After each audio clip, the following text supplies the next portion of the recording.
Halo Sobat Sport News Indonesia, kembali lagi di channel Sport News Indonesia. Ya, pertandingan antara Timnas Indonesia U20 versus Timnas Iran U20 baru saja berakhir. Timnas Indonesia harus mengakui keunggulan Timnas Iran dengan skor mencolok 3-0. Ya, Iran mampu mencetak 1 gol di babak pertama melalui gol dari Navari.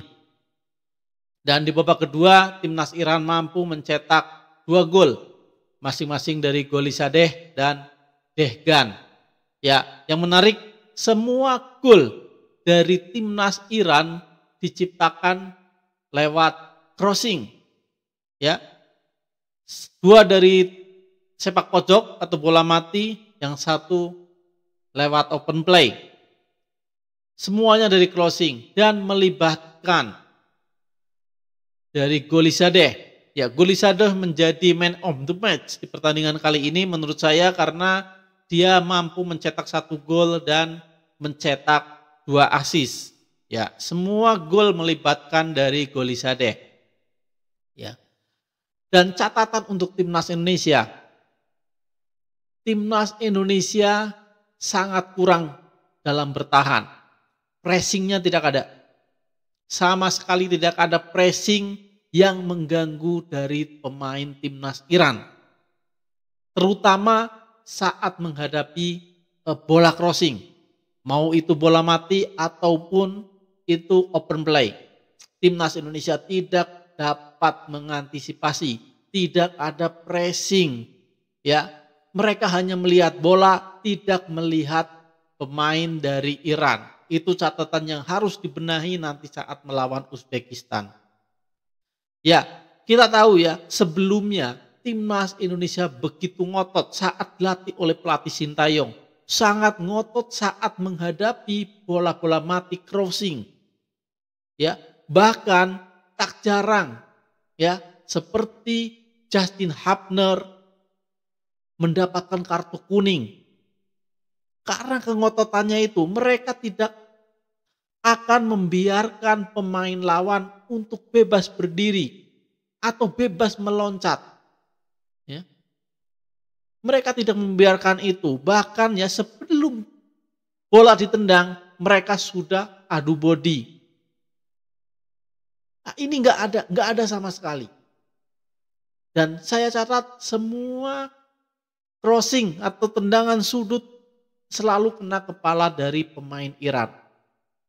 Apakah Indonesia kalah tinggi badan? Enggak. Timnas Indonesia tinggi-tinggi. Mereka rata-rata 180 ke atas. Indonesia kalah ngotot menurut saya. Indonesia kalah ngotot. Dan ini memang saya nggak tahu ya. Tipikal dari pelatih Indra Syafri emang seperti ini. Ya, ini masih oke lah saat berhadapan dengan pemain-pemain dari Asia Tenggara. Tetapi keluar dari Asia Tenggara, Indonesia habis. Dengan permainan seperti ini saya yakin Indonesia habis. Besok saat melawan Uzbekistan, kesempatan untuk menang apabila permainannya seperti ini habis. Gak ada peluang. Ya. Kecuali ada perbaikan. Masalah pressing. Terutama pressing di pertahanan kita. Memang dari segi penyerangan ya pemain Indonesia udah cukup baik lah. Cukup baik kalau menurut saya ya. Cukup baik. Mereka bisa menguasai bola agak lama. Dari sisi menyerang. Makanya terdapat beberapa peluang yang diciptakan oleh para pemain Timnas Indonesia. Tetapi saat bertahan inilah yang masih sangat kurang. Determinasinya kurang. Ya, walaupun Indonesia memang secara body balance ya, secara fisik memang kalah dari Timnas Iran, dari pemain-pemain Iran. Namun Timnas Indonesia masih kurang otot untuk cara bertahannya. Kita bisa bandingkan lah ya antara saat dilatih oleh Sintayong dengan saat dilatih oleh Indra Syafri. Maksud saya bukan membandingkan siapa yang lebih baik ya, cara bertahannya udah berbeda. Cara pressingnya udah berbeda. Ya. Inilah yang membedakan mengapa Timnas Indonesia sampai kebobolan 3 gol tanpa balas saat melawan Iran. Dan ini sudah kelihatan saat kita bermain di turnamen mini ya saat melawan Yordania dan melawan Suriah. Timnas Indonesia sudah kelihatan sekali kalah dalam hal fisik. Memang kalau stamina oke lah, VO2 maksimal oke di atas 60 oke. Tetapi fisik ya, massa otot itu perlu buat pemain bola. Determinasi itu perlu buat pemain bola. Ya. Kalau kita kalah body, sama aja kita kalah ya dalam hal taktik, nggak akan berguna. Kalau misalkan kita bodinya kalah, nggak akan berguna, sama aja ya. Pemain SD walaupun sebagus apapun taktiknya, skillnya, saat dihadapkan pemain SMA ya atau SMP, mereka tidak bisa berbuat apa-apa karena kalah secara fisik. Ya. Dan itu harus dibenahi untuk pemain timnas Indonesia, olahragawan Indonesia harus membenahi masalah fisik ini. Jangan sampai kalau kita mau bersaing di tingkat Asia, ya kita harus berani bersaing dengan orang-orang yang badannya secara lahiriah udah besar seperti orang-orang dari Timur Tengah. Pemain-pemain Indonesia memang secara umum itu kecil-kecil, tetapi beberapa orang, contohnya pemain-pemain timnas Indonesia badannya udah besar-besar, tinggi-tinggi ya, tetapi massa ototnya yang masih kurang, dan ini sebenarnya bisa dilatih. Dan ya timnas Indonesia U20 sebelumnya, timnas Indonesia U23 sebelumnya bisa membuktikan itu. Ya mudah-mudahan ya ini jadi PR buat PSSI yang katanya digembar-gembor ingin lolos ke Piala Dunia di segala kelompok umur. Tetapi kalau seperti ini saya rasa masih jauh dari harapan. Masih jauh sekali dari harapan. Kita sangat sulit sekali bersaing dengan pemain-pemain dari Iran, dari pemain-pemain Asia Barat, atau pemain-pemain dari Asia Timur. Kita memang bisa bersaing untuk di kawasan Asia Tenggara, tetapi kalau kita harus keluar ke Asia Barat, Asia Timur, kita masih kesulitan. Karena secara fisik kita masih kalah. Kita memang tinggi-tinggi oke, tinggi-tinggi, tetapi tinggi tanpa massa otot yang kuat, kita tidak bisa ngapa-ngapain. Ya, sepak bola adalah olahraga body contact. Ada benturan di situ. Kalau kita terbentur kalah, jatuh ya sudah. Ya, kita lihat Lionel Messi. Tingginya nggak seberapa, 170. Tetapi Lionel Messi sangat sulit sekali dijatuhkan. Karena apa? Body balance-nya sangat kuat.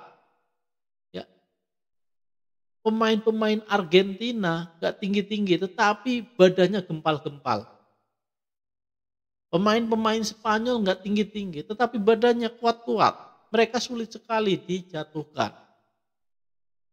Berbeda dengan pemain misalkan dari Jerman ya, pemain-pemain dari Italia, Belanda memang tinggi-tinggi.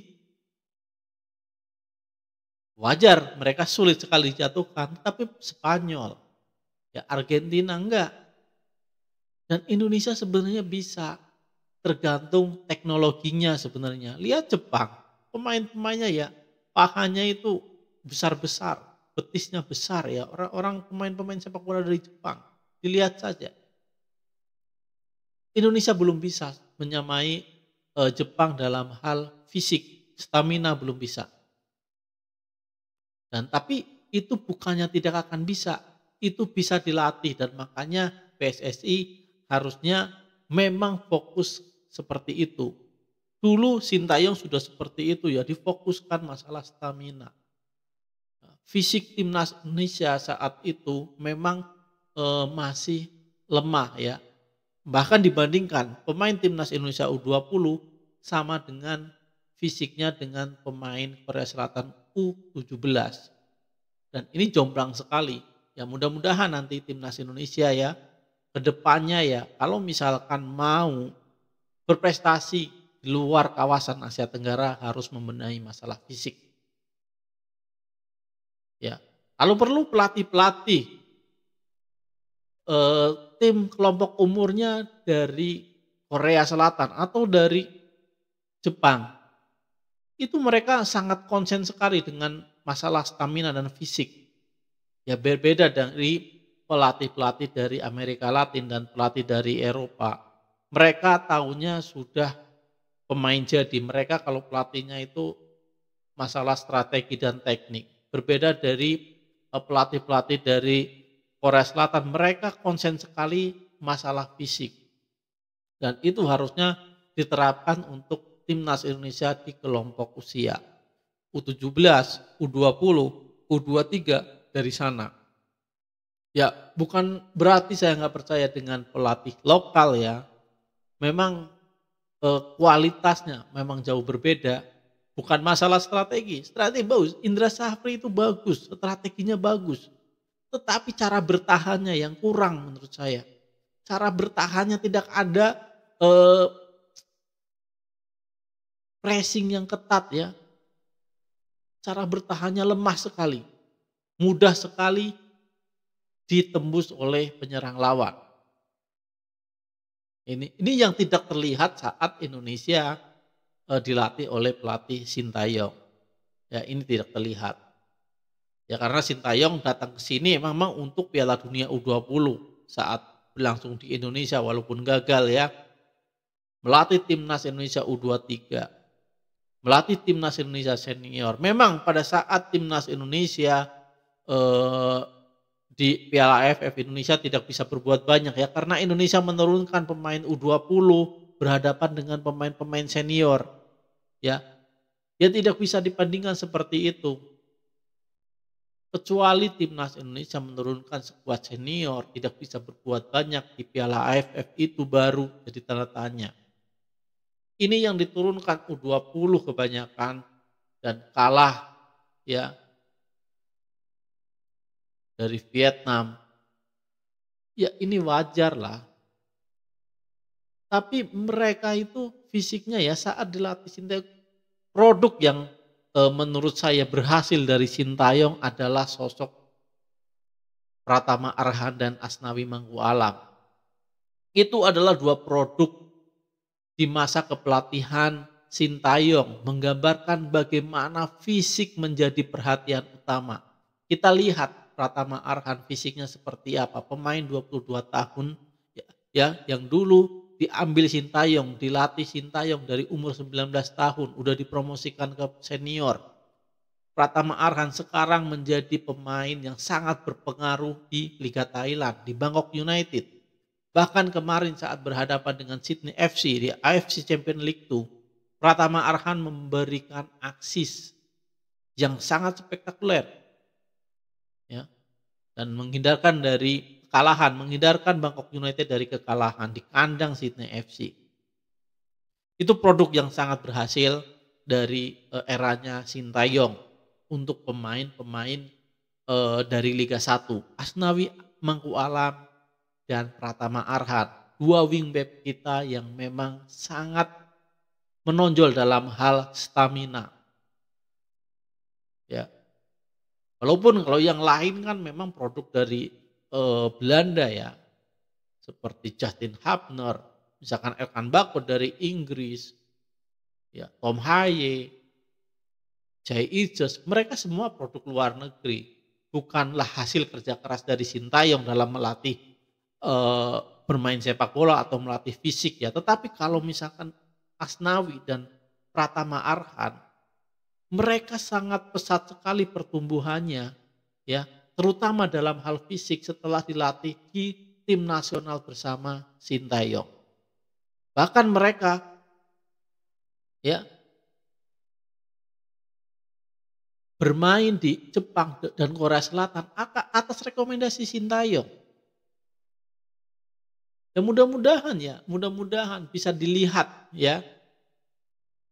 Ya saya nggak ngejelekin Indra Safri. Indra Safri bagus menurut saya bagus. Apalagi untuk kelas Asia Tenggara ya Indra Safri itu bagus. Cuman untuk level Asia kurang dalam hal bertahan. Kita ingat dulu zamannya era Evan Dimas. Kita sudah ekspektasinya tinggi sekali ya. karena kita di kualifikasi mengalahkan Korea Selatan yang notabene adalah tim kuat di Piala Asia U20. Kita kalahkannya di kualifikasi dengan skor 2-1. Tetapi saat putaran final Piala Asia U20 yang berlangsung di Myanmar, kita babak belur, habis kita. Ya, bertemu tim-tim dari Asia Barat kita habis. Nggak bisa berbuat banyak. Dan ini terulang lagi di Piala Asia U20 2025 di Cina. Habis. Ya, mudah-mudahan ini menjadi pembelajaran dan evaluasi kita semua. Semoga adik-adik kita di Timnas U20 dapat mengembangkan karir sepak bolanya dan menjadi pemain-pemain hebat di masa depan. Saya yakin tetap optimistis Timnas Indonesia ke depannya akan lebih baik karena saya yakin Indonesia hebat.